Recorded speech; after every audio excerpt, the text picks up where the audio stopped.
gonna talk about first is me on top. Let's say worst case scenario, Alex does the sweep. Boom, he takes me this way. The very first thing I'm gonna try to do is flex my feet, right?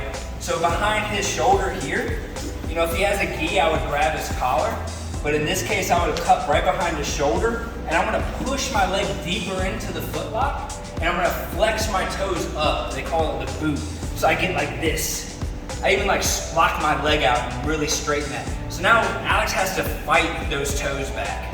And especially if I'm grabbing here firmly, like cupping his shoulder, this isn't like a great, you know, defense plan, but it's a start, right? This is like survival mode. So the first thing I'll do here is if I feel like this is a real issue, especially if his grip is strong with this X guard, is I'm gonna re-attack Alex with a footlock. So just because I'm not latched on to Alex in the same way that he's latched on to me, I can still slice my hand into this space here. You see the foot and the hip?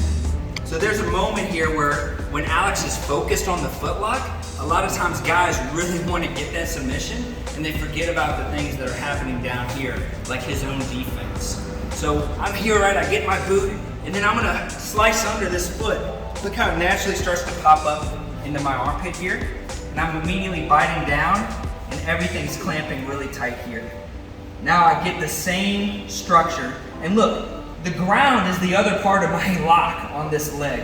So see how he's already smashing his leg down on the top with my own leg, and the ground is reinforcing this lock here. So then from here I just bite and crank, and I get the tap on Alex before he taps me. Okay, so we're gonna start from that same setup. So Alex gets here, boom. Way. Oh no, he takes me down right away. I'm like shooting my leg through and booting my foot. See how you can get my ass off the ground for a minute? I'm purposefully pushing my foot heavier into that lock. Now I keep my toes flared, and there's a moment here where I can cinch up this foot here. And it just depends, like you might be able to shove that foot with the other hand too, right? But you're immediately getting heavy on it.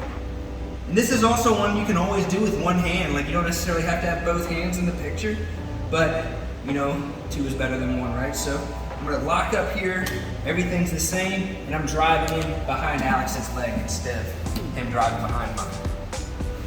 All right, guys?